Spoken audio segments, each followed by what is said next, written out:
Chapter 1. The village of Marleycombe dozed in the late September sun, a perfect watercolour of rural contentment. Honeyed light warmed the golden stone of the cottages, and the last of the summer roses tumbled over neatly clipped hedges. The air itself seemed to hum with a quiet, orderly rhythm. The distant chime of the church clock, the murmur of bees in the lavender, the gentle click-click of knitting needles from a bench in the vicarage garden. Miss Jane Marple, seated on that very bench, was the still point around which this tranquil world turned. To a casual observer, she was merely a sweet, elderly lady. A little frail, perhaps, her face a network of fine wrinkles, her white hair neatly tucked under a straw hat, her hands, adorned with a single old-fashioned ring, moved with a steady, automatic precision, the pale blue wool flowing through her fingers like a stream. She was making a layette for her maid's expected niece, a task as predictable and comforting as the village itself. But Miss Marple's eyes, a surprisingly sharp and clear blue, missed nothing. They observed the world from behind her knitting. With the keenness of a naturalist studying a complex habitat, and the habitat of Marleycombe, for all its apparent serenity, was teeming with life, ambition, and quiet discord. She watched young Tommy Pierce, the postmaster's son, tear down the lane on his bicycle, his satchel of telegrams flapping wildly. He was a mischievous boy, sharp-eyed and fond of listening at windows, a habit Miss Marple had gently chided him for on more than one occasion. She saw Mrs. Lavinia Stone, from the big house Marley Court, emerge from the grocer's, her posture rigid with disapproval as she glanced towards the pub, the Jolly Fox. Her gaze was fixed, Miss Marple noted, not on the pub itself, but on the upper window, where the new barmaid, a pretty, flighty thing named Daisy, was shaking a duster out with a laugh. A moment later, Colonel Arthur Wentworth, retired and florid, strode out of the Jolly Fox, adjusting his tweed jacket and looking faintly sheepish. He did not see his wife, but Miss Marple saw the entire unspoken drama, the suspicion, the guilt, the defiance, play out in that single silent village tableau. It was, she thought, rather like watching the same play season after season, only with slightly different actors. Human nature, in her experience, was depressingly consistent. Her companion on the bench, the vicar's wife, Mrs. Dora Clement, was less observant, but far more vocal. "Another telegram for the hall, I see," she murmured, watching Tommy Pierce disappear up the drive of Marley Court. "That's the third this week. Poor Mr. Croft. Such pressure he must be under. They say his business in London is quite on the rocks." "Do they?" said Miss Marple mildly, her needles never pausing. "I had heard he was doing very well. One hears so many things, doesn't one? Oh, but this is from my cousin's nephew, who is in the city," Mrs. Clement said with the unshakable confidence of the village gossip. "He said the firm of Croft and Spenlow is a house of cards, and with the fete this Saturday, well, it's very good of him to still host it on the grounds, considering. He's always been so generous." Miss Marple made a non-committal sound. Lawrence Croft had indeed been generous since buying Marley Court 5 years prior. A self-made man from a humble background, he seemed to relish his role as the village's chief benefactor, donating to the church roof fund, sponsoring the cricket team, and annually opening his magnificent gardens for the church fete. He was a large, loud man with a heartiness that sometimes seemed a trifle forced, but his cheques always cleared. His wife, Eleanor, a delicate, nervous woman, seemed to shrink in his boisterous presence. "I do hope the weather holds," Mrs. Clement prattled on. "The tombola is quite the highlight, and Miss Henderson's jams always sell out first. It's all in a good cause, of course, the church fete. the highlight of the Marleycombe social calendar. A whirlwind of homemade cakes, timidly aggressive plant stalls, and the fierce, unspoken competition for the prize for the best sponge cake. It was a microcosm of village life, a perfect stage for all its little vanities and tensions to play out. "Indeed," murmured Miss Marple, her eyes drifting back to the upper window of the Jolly Fox. Daisy had vanished, but Colonel Wentworth was now engaged in a rather too hearty conversation with the blacksmith, his eyes darting about. "It is always so illuminating." The day of the fête dawned bright and clear. The lawns of Marley Court were soon dotted with stalls and trestle tables, fluttering with bunting. The air was thick with the scent of cut grass and frying doughnuts, and the gentle hum of conversation rose into the warm air. Miss Marple, dressed in her best lilac silk, moved through the crowd, a basket over her arm, purchasing a jar of honey here, a packet of needles there, all the while listening. She listened to the strained brightness in Eleanor Croft's voice as she praised the W.I.'s flower arrangement. She listened to the booming, overloud joviality of Lawrence Croft as he presided over the raffle, clapping men on the back. She saw Tommy Pierce weaving through the crowd, his eyes wide, undoubtedly absorbing snippets of adult conversation to be repeated later. She saw Daisy the barmaid, looking pretty in a summer dress, drawing the admiring glances of several young men and the frosty stares of their mothers.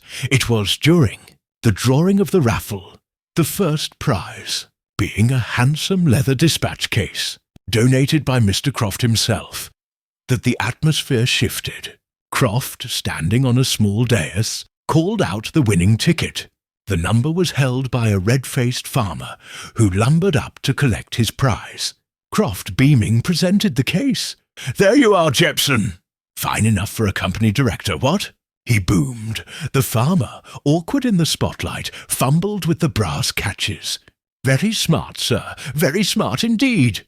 He finally got it open. His smile faded into a look of puzzled disappointment. What's this, then?" Nestled inside the pristine empty case was a single item. A knitting needle. It was not new. It was slightly bent, its pale blue paint chipped from use. A few people in the front row tittered, assuming it was a joke. But Lawrence Croft did not laugh. His joviality vanished as if wiped away. His face, florid a moment before, turned a mottled, sickly grey. He stared at the needle as if it were a venomous snake. His wife gave a small, sharp gasp and clutched at her throat. "A mistake. A silly—" Croft stammered, snatching the case and snapping it shut. His hands were trembling. "A prank. Nothing more. Now who's for the next prize?" The crowd, momentarily unsettled, soon moved on, soothed by the promise of more prizes and another round of tea. But Miss Marple had not moved on. She had seen the raw, unvarnished terror in Lawrence Croft's eyes. She had also recognized the knitting needle. It was identical to the ones she used herself, a common size and make. But the colour, that specific shade of pale blue, was unusual. She had been using a pair just like it only yesterday. Now, she realized with a start, she only had one. She had assumed it had simply rolled under a chair. But here it was. A silent, bent message in a dispatch case, and it had struck a man dead with fear while he was still standing. The fete wound down. The stalls were packed away, and the villagers drifted home, contented and replete. The September sun dipped low, painting the sky in shades of rose and gold. The peace of Marleycombe settled once more. It was broken just after dusk by the scream. It came from the direction of Marley Court, a sharp, piercing sound of pure horror that cut through the twilight calm. It was followed by shouts and the frantic pealing of the telephone in the Crofts' hall. Long before the police car, its bell clanging urgently, came roaring down the narrow lane from the county town, Miss Marple knew. The knitting needle had not been a message. It had been a warning, and someone, it seemed, had failed to heed it. Lawrence Croft was dead, found in his study, the very same dispatch case lying open on the desk beside him. But it was not the case that had killed him.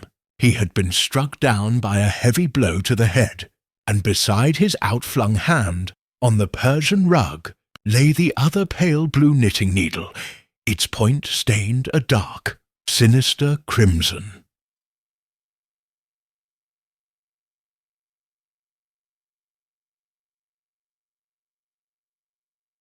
Chapter 2. The scream that pierced the Marleycombe evening did not, as one might suppose, belong to Mrs. Croft. It was emitted by the Daily Help, a sturdy, sensible woman named Mrs. Trevelyan, who had returned to the hall to collect a forgotten purse. It was she who had found the study door ajar, the lamp still burning on the desk, and Mr. Croft sprawled on the floor like a felled ox.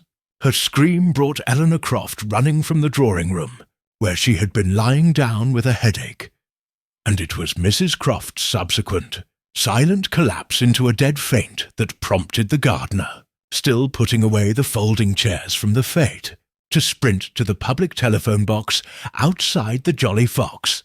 The village, which had been settling into its nightly quiet, was instantly reanimated.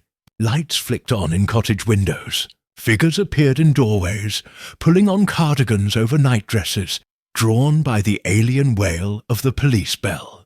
A small, grim crowd began to gather at the iron gates of Marley Court, held at a respectful distance by a flustered youngish police constable Walker, who had been first on the scene and was desperately out of his depth. Miss Marple, from her cottage garden next to the church, had a clear view of the comings and goings. She did not join the spectators at the gate. Instead, she went inside, boiled the kettle, and made a pot of tea. It was, she found, the necessary prerequisite for clear thought. She sat in her chintz-covered armchair, her own knitting, a straightforward cable stitch in a serviceable brown, laid aside. Her mind was not on wool, but on the terrified face of Lawrence Croft hours earlier, and the chilling, deliberate placement of that blooded needle. It was nearly an hour later when a familiar, rather weary-looking car pulled up outside her gate. Chief Inspector Albert Drew, a large, solid man with a kind, tired face, got out. He was not from the local county town. He was from Scotland Yard, and his presence signified the gravity of the situation. He was also, thanks to a previous and rather delicate matter involving a poisoned elderberry wine, an acquaintance of Miss Marple's. He valued her local knowledge, though he would never admit it to his superiors. "Miss Marple," he said, removing his hat as she opened the door. "I'm sorry to disturb you so late." "Not at all, Chief Inspector. I've been expecting you. The kettle has just boiled. You will have a cup of tea." It was not a question. A few minutes later, he was seated in the armchair opposite hers, a large china cup looking fragile in his hands. "A bad business," he began, sipping the hot, strong tea gratefully. "Lawrence Croft, bludgeoned, very messy." "How dreadful," said Miss Marple. "And the instrument?" Drew sighed. "We don't know yet. Nothing left at the scene, except—" He paused, weighing how much to say. "A rather peculiar detail. A knitting needle, lying near the body. It's got blood on it." "Indeed?" said Miss Marple, her eyebrows rising slightly. "How very strange. One would not think a knitting needle a particularly effective, bludgeon." "No," agreed Drew.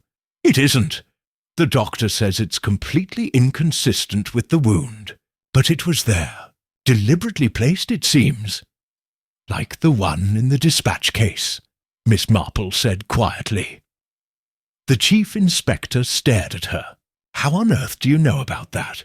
"The entire fete saw it, Chief Inspector. It caused quite a stir. Mr. Croft was most upset by it. It was, I believe, a warning, and now, it would seem, a rather macabre signature. Drew put his cup down with a clatter. A warning? From whom? Did anyone see who put it in the case? Oh, no, said Miss Marple. The case was on display all afternoon on the raffle table. Anyone could have slipped it in. It was a very public place, but people were milling about. It would have been the work of a moment, Drew grunted, pulling out a notebook. This changes things. It suggests premeditation, a grudge. He looked at her, his expression frank. You know these people, Miss Marple. Who would want to kill Lawrence Croft? Miss Marple folded her hands in her lap. That is a very broad question. Mr. Croft was a man of strong character. Such men often make strong enemies as well as strong friends. He was generous, but he could be overbearing. He liked to be the master, the benefactor. That sort of attitude can breed resentment in those who feel patronized. Anyone in particular? Well, there is Colonel Wentworth, she said thoughtfully. Mr. Croft had recently outbid him for a piece of land the Colonel had set his heart on. The Colonel is a man of pride, and his financial circumstances are not, I understand, what they once were. A public slight like that can fester, Drew scribbled. Wentworth. Retired army. Right. Who else? There is, of course, the matter of Daisy. Daisy, the new barmaid at the Jolly Fox. A very pretty, very young girl. Mr. Croft was attentive. The Colonel is also rather smitten. Mrs. Croft was aware of it, and Mrs. Stone, from the court, who acts as a sort of housekeeper companion, strongly disapproves. She is very protective of Mrs. Croft. Drew ran a hand over his face. So we have a jealous husband, a protective friend, and a wounded wife. All possible. But a knitting needle. He looked at her. A new thought dawning. It's a woman's weapon, isn't it? In a symbolic sense, is it? Said Miss Marple. I have always found that the symbolism of violence is usually rather straightforward. A gun implies a desire for distance and finality. A knife suggests passion or intimacy. A blow to the head. That is anger. Raw, furious anger. The knitting needle feels different. It feels like a message. A taunt. A taunt from a woman, then, Drew insisted. Perhaps, Miss Marple conceded. Or perhaps from someone who wishes very much for us to think it was a woman. She rose and went to a small work-basket by the window. From it, she produced a single knitting needle. It was a match to the one Drew had described. The same size, the same make, the same pale blue colour, chipped with use. I believe this is its pair, she said softly. I missed it yesterday. I thought it merely mislaid. Now it seems it was stolen from my garden bag during the fete. I often leave it by the bench while I take a turn about the roses. Chief Inspector Drew took the needle from her. It was utterly innocuous, a domestic tool. Yet in the context of murder, it felt sinister, weighted with malice. So the killer, he said slowly, was here, at the fete. They took this from you, used its pair to stage that scene in the raffle, and then, later, he trailed off, the implication settling heavily upon him. The killer wasn't just a shadowy figure. They were one of the faces in that sunny, cheerful crowd. They had moved among their neighbours, smiling perhaps, all the while carrying out this bizarre and deadly plan. He stood up, suddenly eager to be gone, to re-interview everyone with this new, chilling knowledge. You've been very helpful, Miss Marple. As always. I hope so, she said, showing him to the door. It is a very wicked thing to take a life, and to use the tools of creation to do it. There is a particular cruelty there. As Drew's car pulled away, Miss Marple did not return to her chair. She stood at her window, looking out at the dark, silent village. The peace was a lie now, a thin veneer over fear and suspicion. Someone in Marleycombe had hatred in their heart. Someone had walked into her garden, taken her needle, and crafted it into a weapon of terror. and as she looked out, she saw a light go on in an upstairs window of the vicarage. Then, a moment later, it went out. A perfectly ordinary occurrence. But it reminded her of something else. A light in an upper window of the Jolly Fox, seen just that afternoon. A fleeting glimpse of a figure watching the fete from afar. She wondered, not for the first time, what Tommy Pierce, the boy who loved to listen at windows, might have heard that day. But Tommy, she knew, would be long asleep in his bed, dreaming childish dreams, unaware that he might hold the key to a waking nightmare. Chapter 3. The morning sun, so cheerful and benevolent the previous day, now felt accusatory as it illuminated Marleycombe. The village, usually abuzz with the gentle commerce of a weekday morning, was unnaturally still. Conversations on the high street were conducted in hushed tones, and glances were furtive, darting towards the gates of Marley Court, where a uniformed policeman now stood a permanent, solemn vigil. Chief Inspector Drew had established his temporary headquarters in the morning room of the court, a sunny space that felt entirely wrong for the grim business at hand. He had spent the morning interviewing the household. Mrs. Croft, sedated and prostrate with grief, had been barely coherent. The doctor had forbidden any further questioning. The housekeeper, Mrs. Lavinia Stone, had been a pillar of tight-lipped efficiency. Her answers clipped, her demeanour suggesting that the whole affair was a vulgar intrusion she was forced to endure. Mr. Croft was a fine man, she had stated, her hands clasped tightly in the lap of her severe grey dress. A generous employer. He had his faults, of course, a certain bluntness, but that is no reason for this. She had confirmed the tensions Drew had already heard about. The Colonel's resentment over the land bid, Mr. Croft's attentiveness to the barmaid Daisy, which Mrs. Stone described with a curl of her lip. She had seen the knitting needle in the dispatch case during the raffle draw, and had thought it a tasteless joke. It upset Mrs. Croft dreadfully, she added. She is a delicate woman. The shock of it, and then, her composure had cracked for a single, revealing moment, and Drew saw not grief, but a white-hot, furious anger behind her eyes before the shutters came down again. Now, Drew was preparing to venture into the village itself, to the epicentre of gossip, the Jolly Fox. But first he wanted to speak to the boy. According to the vicar's wife, Tommy Pierce knew everything that happened in Marleycombe. Usually before it happened, he found Tommy not at home, but where any boy with a day off school would naturally be, by the river, attempting to skim stones with a look of intense concentration. He started guiltily as the large, official-looking man approached, his hand closing over the stones in his pocket. "Thomas Pierce?" Drew asked, though he knew it was him. "Yes, sir," Tommy said, his eyes wide. "I'm Chief Inspector Drew. I understand you were at the fete yesterday, running telegrams and such." Tommy nodded, suddenly eager to be of importance. "Yes, sir. I brought the last one for Mr. Croft just before the raffle. He was ever so pleased with it, sir. Gave me a whole half-crown. Drew filed that away. A telegram that pleased a man shortly before his death was of interest. Did you see anything else? Anything unusual? Anyone near the raffle table who shouldn't have been?" Tommy's face scrunched in thought. "Lots of people were near it, sir.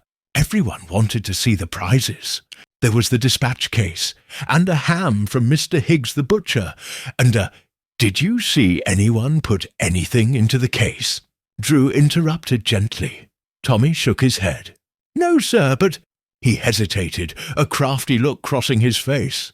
The look of a boy who knows his information has value. "What other way could it be?"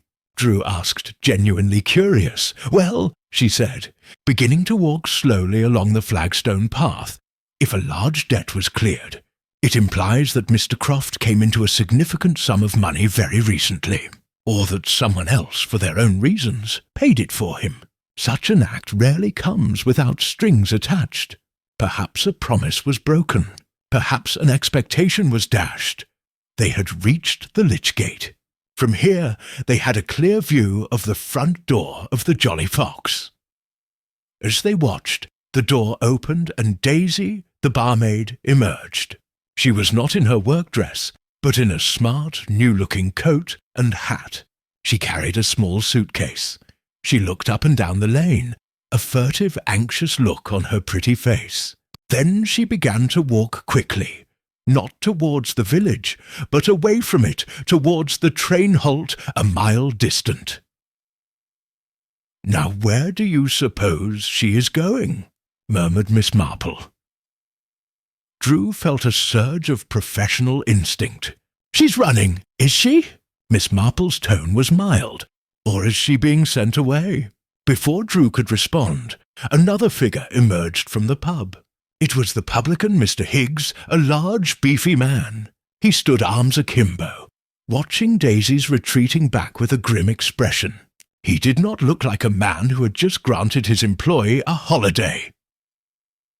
"Excuse me, Miss Marple," Drew said, his voice tight. He strode across the lane. "Mr. Higgs, a moment." The publican turned, his expression shifting from grimness to wary respect. "Inspector, where is your barmaid off to in such a hurry?" Higgs spat on the ground. "Gave her the sack, didn't I? This morning. Told her to be gone by noon. I run a respectable house. I don't need trouble. Not that kind of trouble, with a murder and all, and her at the centre of it. Bird for business, did you now?" Drew said softly. He looked down the empty lane where Daisy had disappeared. A material witness, perhaps even a suspect, was slipping away. He made a quick decision. "I'll need to speak with her before she leaves the area." Which train was she catching? Higgs shrugged his massive shoulders. "The 12:15 to London, I should think. Only one till evening." Drew turned back to Miss Marple, who had observed the exchange from the Lich Gate. "I have to stop her," he said.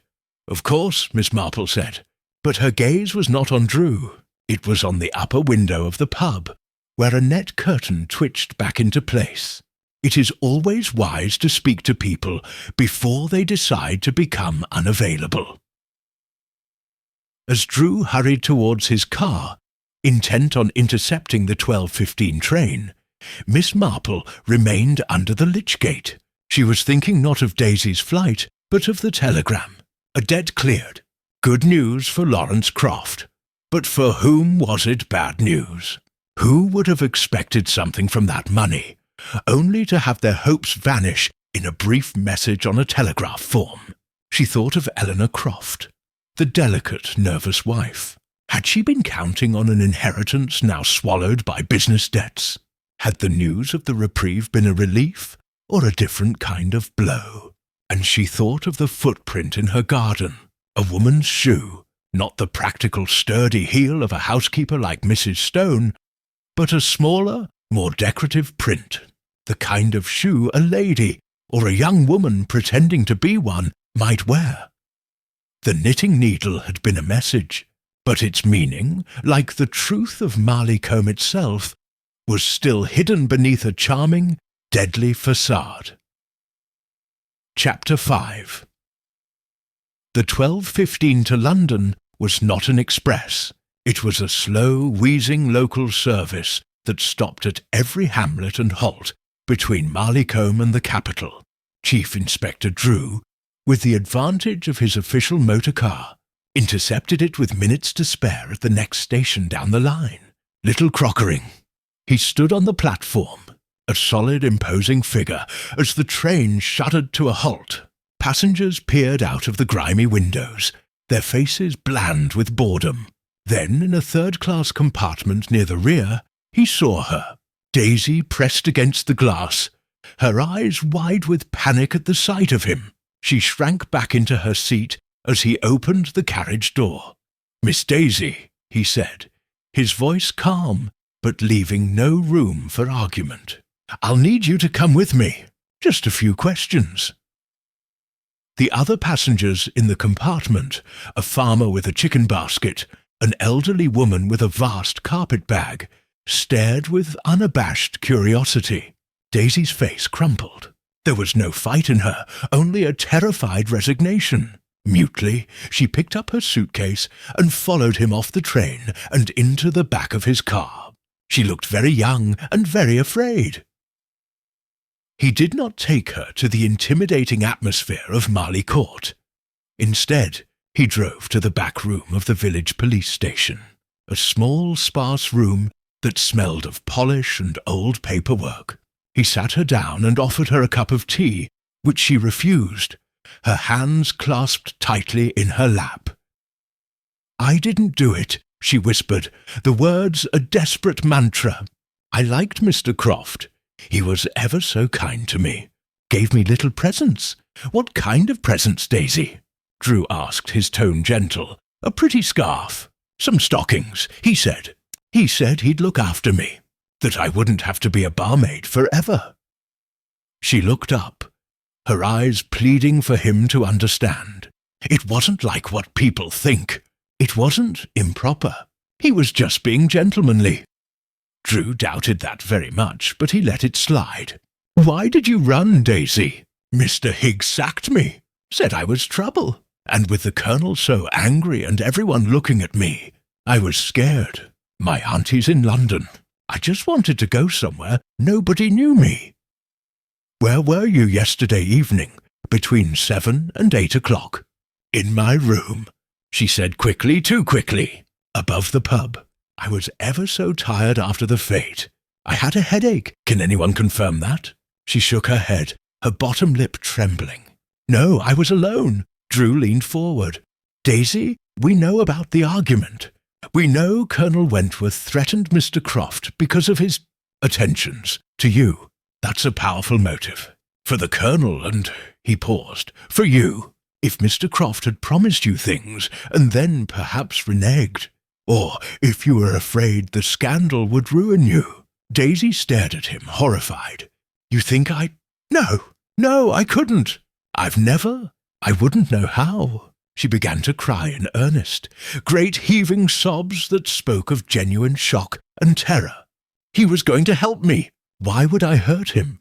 It was the reaction of a foolish, frightened girl, not a calculating murderess. Drew felt his suspicion towards her ebb.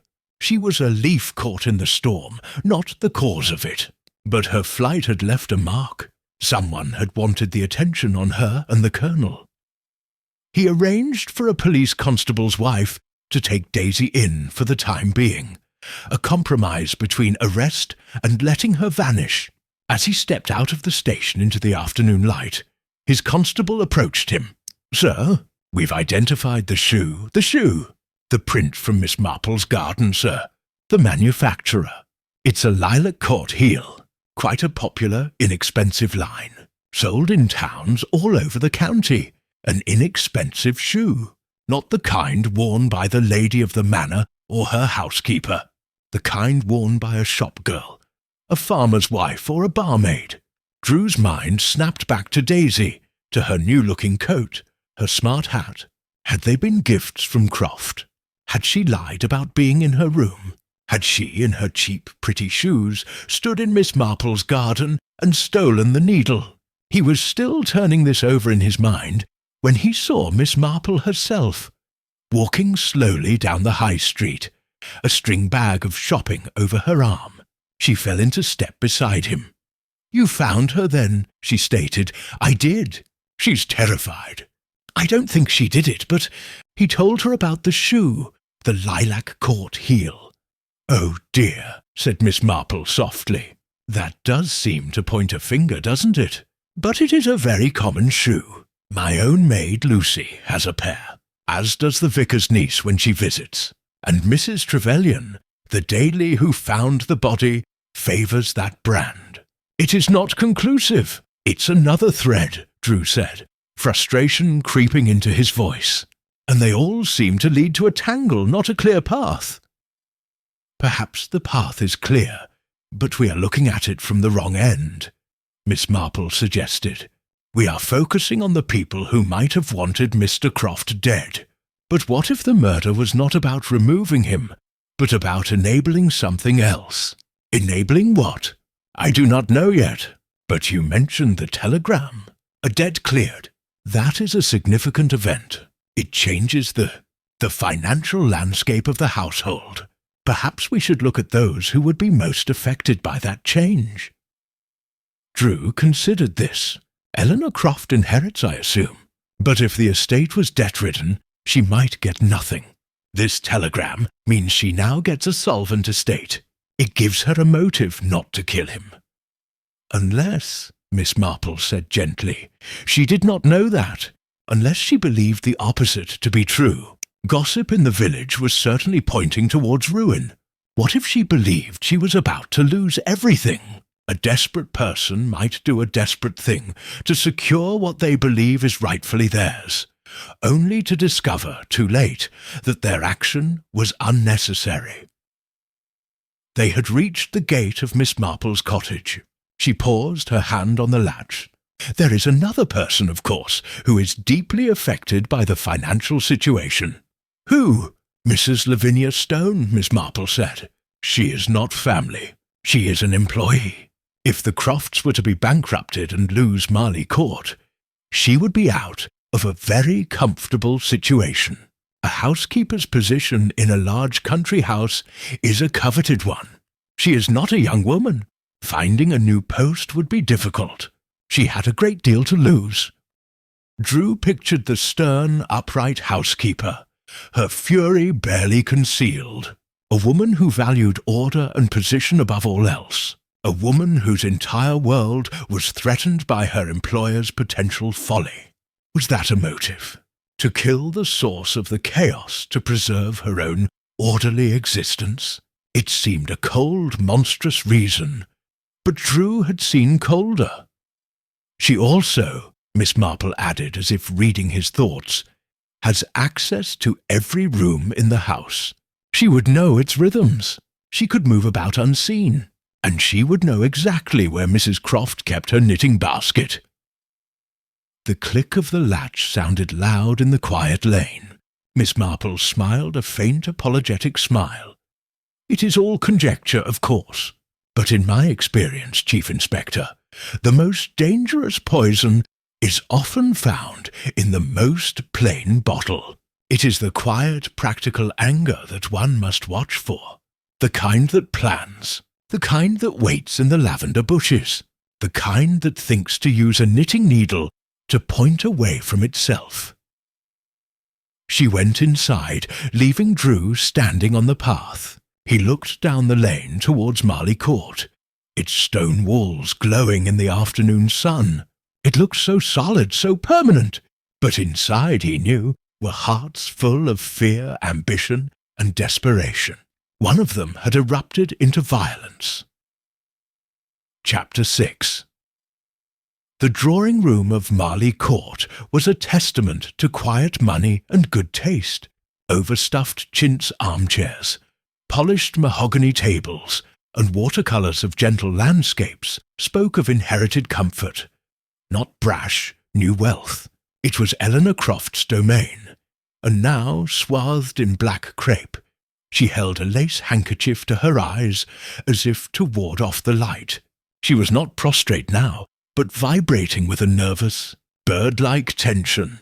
Chief Inspector Drew, feeling bulky and out of place, sat opposite her.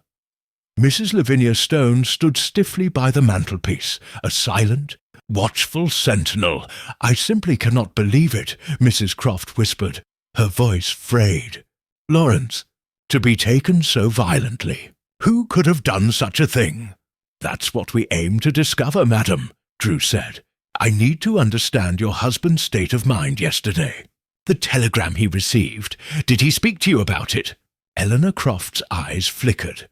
A tiny, almost imperceptible movement towards Mrs. Stone before returning to Drew. The telegram? Oh, yes, he was. Relieved. It was to do with business. A tiresome matter was finally settled. Her tone was flat, rehearsed. It did not match the ever-so-pleased description from Tommy Pierce. "A large debt was cleared, I understand," Drew pressed gently. "That must have been a great weight off his mind. And yours?" "Yes," she said, the word barely audible. "A great weight!" She did not look relieved. She looked terrified. Drew shifted his gaze to the housekeeper. "And you, Mrs. Stone? Were you aware of this good news?" Lavinia Stone's lips tightened. "Mr. Croft did not discuss business with the staff, Inspector. My concern is for Mrs. Croft's well-being." Her tone implied that his questions were a direct impediment to that well-being. "Of course," Drew said. He turned back to the widow. "The item placed in the raffle prize, Mrs. Croft. The knitting needle. It seemed to distress your husband a great deal. Do you have any idea why?" A faint flush coloured Eleanor Croft's pale neck. It was a cruel joke, in very poor taste. Lawrence hated. He hated being made to look a fool. Her hand fluttered to her throat. He was a proud man. "And the needles themselves," Drew continued, watching both women closely. "They appear to be a specific kind. Pale blue. Do you knit, Mrs. Croft?" I used to. My eyes, not so much any more." She gestured vaguely to a work-basket in the corner, its contents a jumble of faded wools and dulled needles. "Nothing pale blue, Mrs. Stone." The housekeeper's posture could not have become any more rigid, yet it managed to do so. "I do not have time for such frivolities, Inspector. My duties keep me occupied." Drew decided to lay a trap. "It's a curious detail. The killer seems to have a particular fascination with knitting, almost an obsession. It suggests a certain type of mind, don't you think? A domestic mind. A female mind." He let the words hang in the air. Eleanor Croft looked bewildered. Lavinia Stone's expression did not change, but her knuckles, where she gripped the mantelpiece, turned white. Satisfied he had planted a seed of unease, Drew took his leave. As he walked down the drive, he felt the familiar frustration. He had learned nothing concrete, only felt the chill of secrets fiercely guarded. His steps took him, almost inevitably, to the church. He found Miss Marple not in the vicarage garden, but inside the cool, dim church itself, arranging flowers in a vase by the pulpit. The scent of chrysanthemums filled the air. "They are hiding something," Drew said without preamble, his voice echoing softly in the vaulted space. Miss Marple carefully snipped a stem. "Most people are, Chief Inspector. The trick is to determine what and why." She listened as he recounted the interview, the palpable fear of Mrs. Croft, the defensive frost of the housekeeper. "You see," she said when he had finished, "you have made progress. You have confirmed that the financial news was not for everyone in that house entirely good news. Mrs. Croft was afraid of it. That is telling. But why?" Drew exclaimed, throwing up his hands. "It secures her future." "Does it?" Miss Marple placed a final chrysanthemum and stood back to admire her work. Perhaps her future was not what she desired, or perhaps it was not the future she had been promised. She turned to him, her eyes clear and sharp in the gloom. "You mentioned an obsession with knitting, a domestic mind. That was very clever. It will worry someone. It may make them careless." She picked up her basket and began to walk towards the door. "There is a person you have not considered, you know. Someone who is always there, in the background. Someone who sees everything and is seen by no one." "Who?" Drew asked, following her. "The person who is always forgotten in these great houses. The person who knows all the secrets because they are considered part of the furniture." She paused at the door, blinking in the sudden sunlight. "The maid. The maid?" But Mrs. Croft said she hardly knits any more. "The maid would have no reason—" "The maid," Miss Marple interrupted gently, "is the one who empties the waste-paper baskets. She is the one who changes the beds and finds the letters tucked under pillows. She is the one who hears the arguments through the servant's door. She is the one who knows which shoes are kept in which closet, and which ones have recently been cleaned of garden soil. Drew stared at her, a whole new avenue of inquiry opening up. He had been questioning the principals, the stars of the drama. He had ignored the stagehands. "Lucy," he said, remembering the name. "Miss Marple's maid has a pair of those shoes." "Quite so," Miss Marple said, "but so does Mr. Croft's maid, a young girl named Sarah. I see her sometimes shopping for the household. She wears lilac court heels. She is also," she added, "Mrs. Stone's niece. It was how she got the position." The connection landed like a stone in a pond. The stern, protective housekeeper and her niece, the maid. A family within a family. What loyalties existed there? What shared secrets? If Mrs. Stone felt her position was threatened, Miss Marple mused, if she feared the downfall of the house, who would she confide in? Who would she ask for help? And a young girl, loyal to her aunt, might do many things she would not normally contemplate, especially if she believed she was protecting her own future. She smiled a mild, apologetic smile. "It is, of course, just a thought, but in a village like Marley Combe, Chief Inspector, the servants' hall is often the best source of information. They are the ones who truly know the price of everything." She walked away, leaving Drew alone in the church porch. The village green lay before him, peaceful and immaculate, but he no longer saw the quaintness. He saw a web of connections, of silent loyalties and hidden dependencies. He saw a house where the mistress was afraid of good news, a housekeeper guarded a terrified silence, and a maid might hold the key to it all. Chapter 7. The servants' quarters of Marley Court were a world apart from the opulent drawing-rooms. Accessed by a separate, steeper staircase, the rooms were small, plain, and functional, smelling of soap and starched linen. Chief Inspector Drew found Sarah, the housemaid, in the narrow linen room, folding sheets with a practiced, automatic efficiency. She was a pale, slight girl of perhaps 19, with mousy hair tucked under a cap and nervous hands that fluttered even when occupied. She started violently when Drew addressed her, nearly dropping a pillowcase. "I've already spoken to the other policeman, sir," she said, her voice barely a whisper. "I don't know nothing about it." "I'm sure you don't," Drew said, adopting a avuncular tone he hoped was reassuring. "I just need to understand the household routines. You're Mrs. Stone's niece, is that right?" The girl nodded, her eyes downcast. "Yes, sir. Aunt Lavinia got me the position. She takes good care of you, I expect. Looks out for you." Another nod, more hesitant this time. "It must be a worry. Then," Drew continued casually, leaning against the doorframe, "when there's talk about the master's business being in trouble, uncertainty about the future."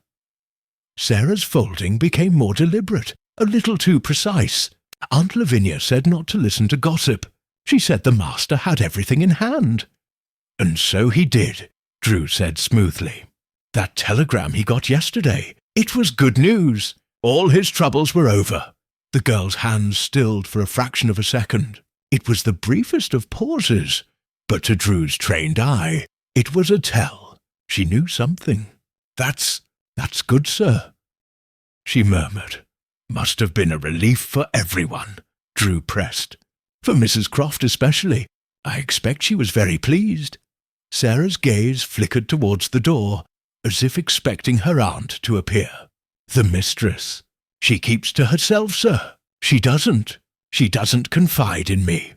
"But you see things, don't you, Sarah?" Drew's voice was gentle but insistent. "You're the one who tidies up. You must have seen the state of the study after it happened." The girl shuddered. "I didn't go in. The police said not to, of course.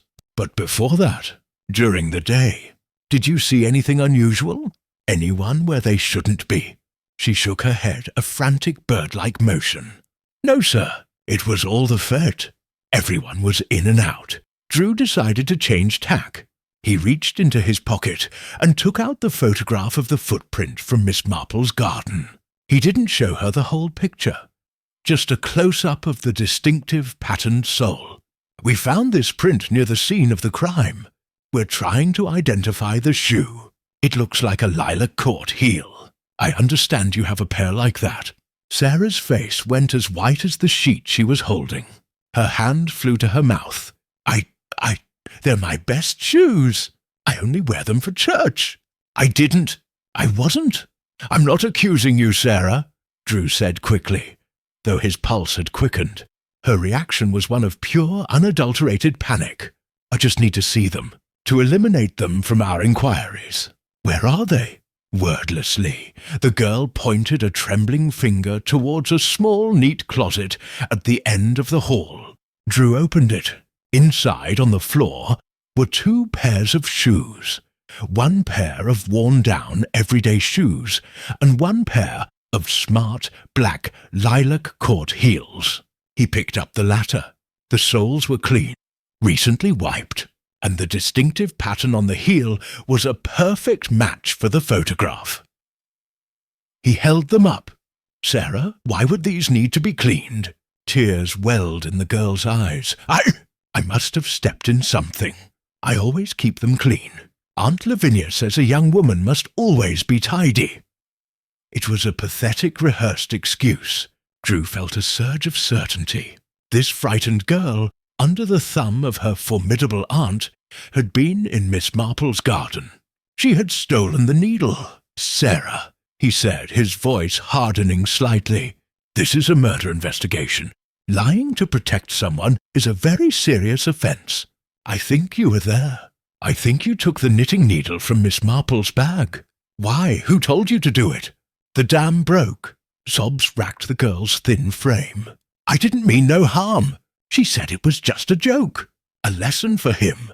"Who said, Sarah? Who told you to take it?" But before she could answer, a sharp voice cut through the hallway. "Inspector, what is the meaning of this?" Lavinia Stone stood at the top of the servants' stairs, her face like thunder.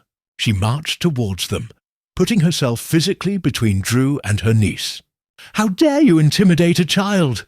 She knows nothing. Leave her alone." "She knows a great deal, Mrs. Stone," Drew said coldly, holding up the shoes. "She was in Miss Marple's garden yesterday. She stole that knitting needle, and I believe you put her up to it." Mrs. Stone's eyes blazed with a cold fury.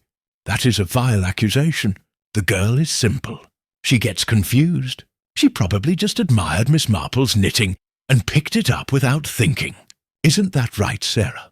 She turned a terrifying gaze on her niece. Sarah, cowed and terrified, could only nod mutely, her sobs subsiding into hiccups of fear. "You see," Mrs. Stone said, turning back to Drew with a look of triumph. "A silly mistake. Nothing more. Now, if you are quite finished harassing my staff, Inspector, I have a household to run. A household in mourning." She took Sarah firmly by the arm and steered her away down the corridor, leaving Drew standing alone, holding the damning shoes. He had been so close. He had seen the truth in the girl's terrified eyes, but Lavinia Stone had swooped in and shut it down with the ruthless efficiency of a prison warden.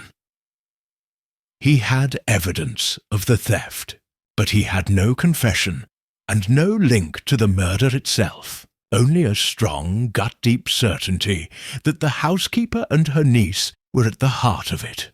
But why? What was the lesson that had escalated into murder? He needed to break their alliance. He needed to speak to Sarah without her aunt's terrifying presence, and he knew just the person who might be able to arrange that. He left Marley Court, the clean patterned soles of the lilac court heels feeling like the heaviest things he had ever carried. The genteel facade of the house now seemed to him like a painted screen, hiding a world of coercion and fear. The murder of Lawrence Croft was not just a crime of passion or greed. It was a crime of control, and Lavinia Stone, he was sure, was firmly at the controls. Chapter 8. The vicarage drawing-room was a haven of chintz and calm. The late afternoon sun slanted through the windows, illuminating dust motes dancing in the air. Miss Marple poured tea for Chief Inspector Drew, her hands steady, the china cup barely making a sound as she placed it on the saucer before him. "So," she said, settling into her own chair, "the maid was the thief, and the housekeeper is the protector, a classic dynamic." "She shut the girl down completely," Drew said, frustration simmering in his voice. One look from her, and the girl clammed up. "She's terrified." But she said something before Stone intervened. She said it was just a joke and a lesson for him. "Who is she?" "It has to be Stone," or Miss Marple suggested, stirring a minute amount of milk into her tea. "It could be Mrs. Croft." A housemaid would naturally refer to her mistress as she. Drew paused, his cup halfway to his lips. "Eleanor Croft. But she's a nervous wreck, is she?" Miss Marple's tone was mild. "Or is that a performance? Grief and fear can look very similar to the untrained eye, and a performance would be necessary if one had just orchestrated a murder and needed to ensure a loyal maid and a protective housekeeper did not betray one." She took a small sip of tea. "Consider the telegram. Mrs. Croft claimed her husband was relieved, but you felt her reaction was off. What if the debt being cleared was, for her, a disaster? What if she needed her husband to be ruined? Why on earth would she need that?" Drew asked, bewildered. "People have the most peculiar reasons, Chief Inspector. Often financial, but not always. Sometimes it is about freedom. Sometimes it is about the past." She set her cup down. "You need to speak to the girl alone, without the influence of her aunt or her mistress. She is the key. She knows who gave her the order. And how do you propose I do that? Storm the castle? Stone won't let her out of her sight." "There is no need for storming," Miss Marple said with a faint smile. "There is the time-honoured method of the message. The vicar is visiting Marley. Court this evening to offer spiritual comfort to Mrs. Croft. It would be a simple matter for him to request a small basket of provisions from the kitchen for the church's visiting scheme. A request for specific items that would require the maid to be sent to the grocer's, alone." Drew stared at her, admiration cutting through his frustration. "You'd have the vicar be a party to a police ruse." "The vicar is a party to bringing truth to light, which is a spiritual matter." She corrected him gently. "I shall have a word with him. I believe he will see the moral necessity." An hour later, as the shadows began to lengthen, Sarah was indeed dispatched to the village grocer with a list that included pearl barley, which Mrs. Stone insisted they were out of, and cochineal for colouring icing, a product the vicarage inexplicably required. She walked quickly, her head down, the same furtive anxiety about her that Daisy had exhibited. She never made it to the grocer's. As she turned onto the lane that ran behind the church, Chief Inspector Drew fell into step beside her. "Sarah," he said, his voice low but firm. "We need to talk, properly this time, where no one can interrupt." The girl looked like a cornered animal, her eyes darting for an escape route that didn't exist. Drew guided her not to the police station, but to the quiet vestry of the church. It was a neutral, solemn space. Miss Marple was already there, sitting in a straight-backed chair by the register, her knitting in her lap. Her presence was somehow less threatening than Drew's alone. "Now, Sarah," Miss Marple said, her voice kind, "no one is angry with you. We know you were persuaded to do something you knew wasn't right. You are not in trouble, but a man is dead and we must know the truth. Who asked you to take my knitting needle?" The girl stood trembling, wringing her hands. The silence stretched, filled only by the slow tick of the vestry clock. She looked from Drew's stern face to Miss Marple's calm, expectant one. The authority of the law versus the gentle pressure of village morality. It was the latter that broke her. "It was the mistress," she whispered, the words a choked confession. "Mrs. Croft." Drew felt a jolt of surprise, quickly followed by a grim satisfaction. Miss Marple had been right. "Why?" he asked. "What was the joke? The lesson? She was ever so angry with him," Sarah said, the words tumbling out now the seal was broken. She'd found out about the money. There was a letter. She said he'd promised her something for years, and now he'd spent it all on his stupid business. She said he needed to be embarrassed, humiliated, like he'd humiliated her. She said putting the needle in the prize would show him he couldn't hide his sticky fingers. The girl blushed at the phrase. "Sticky fingers?" Drew pressed. "I don't know what she meant, sir. She just said he'd taken what wasn't his, and now he thought he was safe, but he wasn't." She said the needle would remind him. Sarah was crying now, soft, hopeless tears. "I just did what I was told. I didn't know he'd be... I didn't know about the murder." "And the shoes?" Drew asked more gently. "Why were the soles cleaned? I'd stepped in mud by the lavender bush. The mistress told me to clean them straight away. She said a lady must always be tidy." The same phrase Mrs. Stone had used. The instruction had been passed down. A chain of command from mistress to housekeeper to maid. "Thank you, Sarah," Miss Marple said softly. "You have been very brave and very truthful. That is all we need for now. You may go to the grocer's." The girl fled, relief and fear warring on her face. When she was gone, Drew let out a long breath. Eleanor Croft, the grieving widow. It was an act. She masterminded the theft of the needle. She wanted to humiliate him publicly. But did she mean to kill him? Or did the lesson get out of hand? The second knitting needle was stained with blood, Miss Marple reminded him. It was placed there. That was no accident. That was a deliberate act after the fact. To continue the message. To point the blame towards a woman. Specifically towards someone like Daisy. Or perhaps even towards me. It was a cold, calculated act.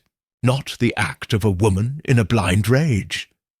So she lures him into the study, perhaps to continue the argument. Drew mused. He's angry, volatile. He strikes out. She defends herself with a heavy object. Then, in a panic, she stages the scene with the second needle. Perhaps, Miss Marple said, though she sounded unconvinced. But it requires a great deal of presence of mind for a nervous wreck. And it does not explain the cleaning of the shoes. That was ordered before the murder. Why would Mrs. Croft be concerned about a little mud on her maid's shoes, unless she knew that mud could place the girl in a specific place at a specific time? It suggests she knew the theft would be significant later. It suggests premeditation. She looked up at Drew, her blue eyes grave. I think you need to find out what money Mr. Croft was supposed to have promised his wife. And what was in that letter Sarah mentioned? I have a feeling the answer does not lie in business accounts, but in something much older, something hidden. The vicarage clock began to chime the hour, its tone deep and solemn. Outside, the village of Marleycombe was settling into an uneasy evening, its residents locking their doors a little more carefully, casting suspicious glances at their neighbours. Inside the vestry, the mystery had finally found its shape. It was not about a business deal or a jealous lover. It was about a promise broken, a debt of a different kind. And the killer, it seemed, was the person everyone had pitied the most. Chapter 9. The study at Marley Court was no longer a murder scene. The police had taken their photographs and measurements. The body was long removed, but the room still held a heavy silence, a sense of violation. The fine Persian rug was gone, taken as evidence, leaving a pale patch on the dark floorboards. The grand desk, however, remained, its surface empty and polished, a monument to a life abruptly ended. Chief Inspector Drew stood before it, feeling the weight of the house's secrets. Sarah's confession had shifted the entire investigation. Eleanor Croft was no longer a victim to be protected, but a prime suspect to be unmasked. The nervous wreck was a facade, but a facade needed a foundation, a reason. What promise had been broken? What letter had revealed the truth? He began a methodical search of the desk.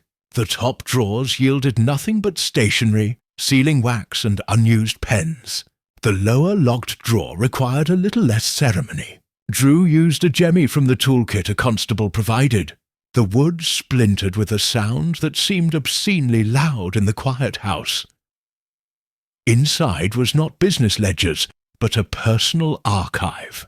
Bundles of letters tied with faded ribbon, a pressed flower, a photograph of a younger, softer-looking Lawrence Croft, with his arm around a beautiful, dark-haired woman who was not Eleanor, and at the back, a small brass-bound lockbox. The key was on the ring from Croft's pocket.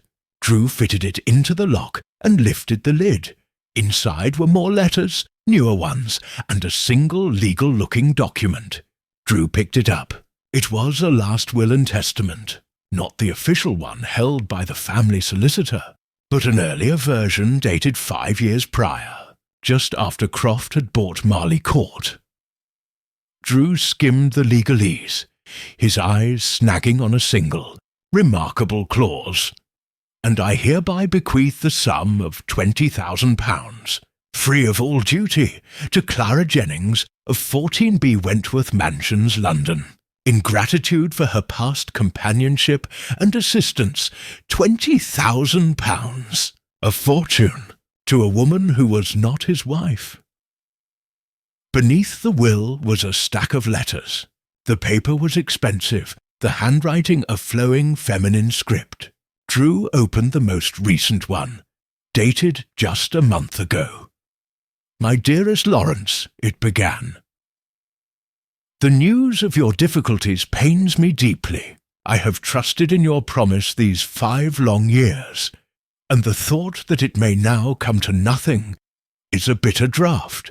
I have held my silence as you asked, but my patience and my funds are not endless. The sum we agreed upon is not just a gift. It is my security, the recognition you promised for the life we once shared. Do not let your ambition now destroy what little comfort I have been led to expect.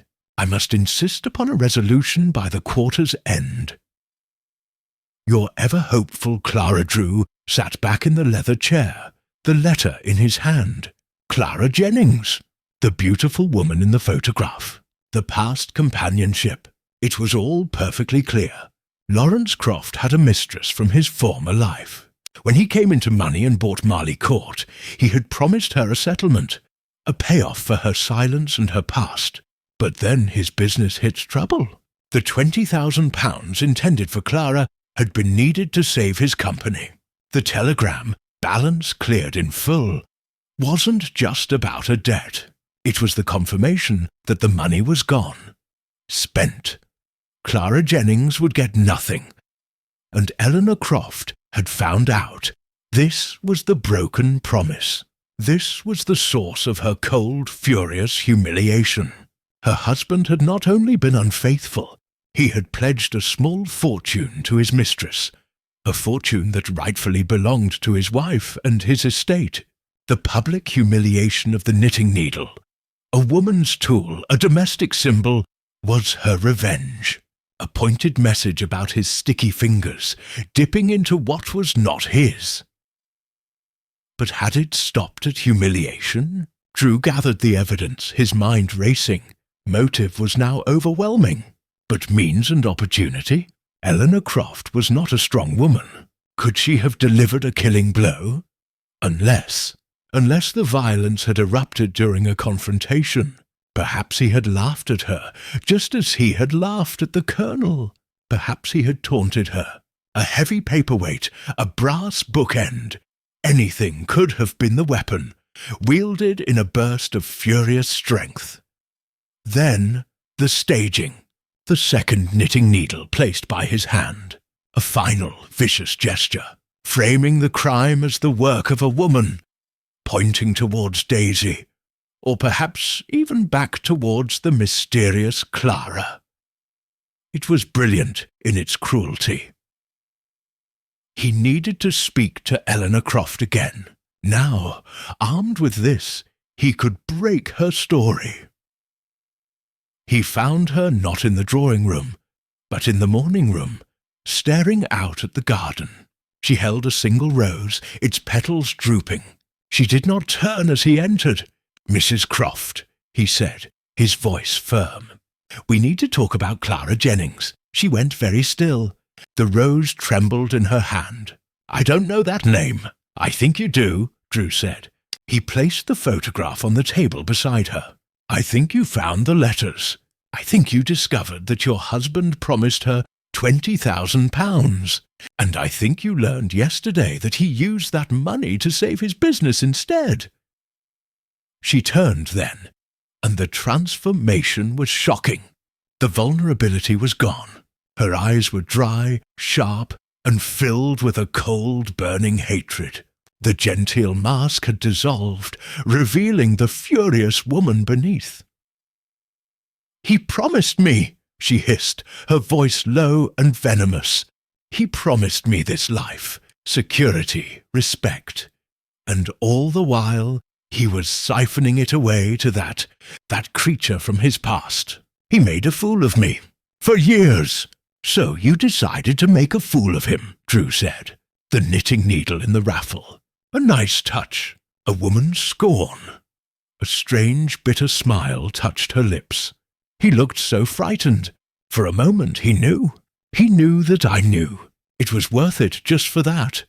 And then you confronted him again. Here, last night. The argument turned violent. The smile vanished. "I did not kill my husband, Inspector. The evidence suggests otherwise. Your maid has confessed to stealing the needle on your orders. You had the motive. You had the opportunity. You were in the house. I was in my room," she stated, her voice flat and cold again. "With a headache, as I said. And the second needle? The one placed by his body? I know nothing about that." She turned back to the window, dismissing him. "You are wrong, Inspector. You have found a motive for anger, but not for murder. I had just won. The money was gone. She would get nothing. I had what I wanted. Why would I kill him then?" It was a good question, a logical question. It gave Drew a moment's pause. Revenge? Rage? They were powerful motivators, but she was right. The financial threat was neutralized. As he left the room, the damning letters in his hand, he felt a flicker of doubt. Eleanor Croft was guilty of spite, of humiliation, of theft. But was she guilty of murder? Her final question echoed in his mind. Why would I kill him then? He needed to find Miss Marple. She would see the pattern, the shape of the truth hidden within the angry words and the broken promises. She would know if the pieces truly fit, or if, once again, they were being led down a path that seemed obvious, but was in fact just another cleverly laid diversion. Chapter 10. Miss Marple listened to Chief Inspector Drew's account in the quiet of her cottage, her hands still for once, the knitting resting in her lap like a sleeping cat. The late evening light cast long shadows across the room, deepening the lines on her thoughtful face. "Clara Jennings," she murmured when he had finished. "Yes, that does make a certain sense. A secret from the past, a promise of money. It is a very common story, I'm afraid. But Mrs. Croft is correct on one point, Chief Inspector. It is a curious time to kill him." Drew, who had been pacing, stopped. "What do you mean?" She was in a rage. Was she? Miss Marple's blue eyes were sharp. She had just executed a plan for a very specific, very public humiliation. She had seen his fear. She had won. The other woman was not getting the money. To then, in a fit of pique, kill him, it seems. Messy. Undisciplined. And the staging with the second needle was not messy. It was cold and deliberate. It does not feel like the same hand. You think she's innocent? Drew asked, surprised and a little frustrated. I did not say that, Miss Marple corrected gently. I said the two acts, the humiliation and the murder, feel psychologically distinct. One is the act of a woman who wants to wound her husband's pride. The other is the act of someone who wants him dead and wants to hide the reason why. She picked up her knitting, her fingers finding the rhythm again. You said there was a photograph of Mr. Croft and this Clara Jennings. Drew handed it to her. She held it up to the light, studying the faces of the younger man and the beautiful dark-haired woman. He bought Marley Court 5 years ago, Miss Marple mused, and this will promising her money was dated from that time. He was setting her aside, but with a generous consolation prize, a payoff for her silence and her past. But he never paid it. He spent the money on his business instead. She lowered the photograph. That is a very dangerous thing to do, Chief Inspector. To break a promise to a mistress is one thing. To break a promise to a woman who has been, in her own eyes, wronged and now cheated, that can provoke a very different kind of response than a wife's humiliation. A new possibility began to dawn on Drew. You think Clara Jennings is here, in Marleycombe?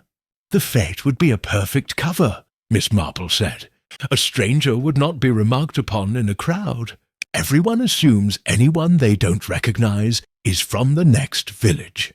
She could have come. She could have seen the public humiliation. The knitting needle.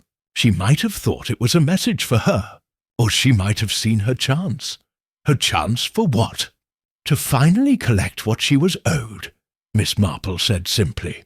Perhaps she confronted him, demanded the money. He laughed at her, just as he laughed at the Colonel, told her it was gone, and perhaps her anger, which had been simmering for years, finally boiled over. The knitting needle, already a symbol of the day's events, was at hand. She strikes out. Then, in a panic, she stages the scene to look like the work of the original Joker. The wife. Drew considered it. It was plausible. It explained the gap between the spiteful theft and the violent murder. Two different women with two different grievances acting on the same day. But the maid's shoes, he argued. The footprint. Sarah took the first needle. That was for Mrs. Croft. Yes, Miss Marple agreed. But who is to say the same shoes could not have been worn by someone else? If this Clara Jennings discovered the mistress's plan, perhaps she overheard something, saw the maid's furtive behaviour. She might have seen an opportunity. She could have taken the second needle from the maid's possession, or even from Mrs. Croft's own work-basket later. The shoes are common. If she were of a similar size, she let the thought hang in the air. It was a theory built on conjecture, but it had a chilling elegance. It meant the killer might not be in Marleycombe at all. She could be back in London, in Wentworth Mansions, believing she had gotten away with it. I need to find this woman, Drew said, his voice grim. He gathered the photograph and the letters. I'll telephone London. Have an officer sent to Wentworth Mansions immediately. Before you do, Miss Marple said, her voice stopping him at the door. There is one more thing. The will, the old will. You said it promised her £20,000, but the business was in trouble. The money was gone, so why would she kill him? She would gain nothing. In fact, with him dead, her claim to the money vanishes entirely. No, if she killed him, it was not for profit. It was for something else. Revenge, Drew said. Perhaps, Miss Marple said. But she looked troubled. Revenge is a powerful motive, but it is also straightforward. This crime feels layered. The humiliation, the stolen needles, the staged scene. It feels like a story someone is trying very hard to tell. After Drew had left, urgent to place his call to London, Miss Marple remained in her chair. The theory of Clara Jennings was neat, but it didn't sit right. It relied on a stranger seamlessly inserting herself into a village drama, on overhearing the right conversations, on finding the right tools. Her mind kept returning to the domestic sphere, to the household, to the people who are always there. Lavinia Stone's fierce protectiveness, Sarah's terror, Eleanor Croft's cold fury. She thought about the cleaned shoes. A lady must always be tidy. The phrase used by both Mrs. Stone and Mrs. Croft. A shared sentiment, a shared attitude. A sudden startling thought occurred to her. It was so simple, so obvious, that she had missed it entirely. What if the anger was not about the money itself? What if it was about what the money represented? She thought of the photograph, the beautiful Clara Jennings, and she thought of Eleanor Croft, delicate and nervous. Two very different women, but what of a third woman? A woman who was neither wife nor mistress, but who had dedicated her life to the household. A woman whose entire identity and security were tied to its stability. A woman who would see the mistress's humiliation not just as a personal tragedy, but as a threat to the entire order she fought to maintain. Lavinia Stone. The housekeeper had access to everything. She could have found the letters. She could have discovered the secret. She would have been furious on her mistress's behalf, a possessive, proprietary fury. She had the strength of character, and possibly the physical strength to deliver a blow. She had the cunning to stage the scene, and she had a loyal, terrified niece who could be compelled to steal a knitting needle and clean a pair of shoes. She had motive to protect her world. She had means. She had opportunity, and she had been subtly, skillfully, pointing the finger at everyone else. Miss Marple's needles began to click again, a soft, steady rhythm in the quiet room. The final pattern was beginning to emerge, but she needed proof. She needed to understand what had truly happened in that study after the fete. And she knew there was one person who might have seen or heard something, someone everyone had overlooked because he was always underfoot, always listening.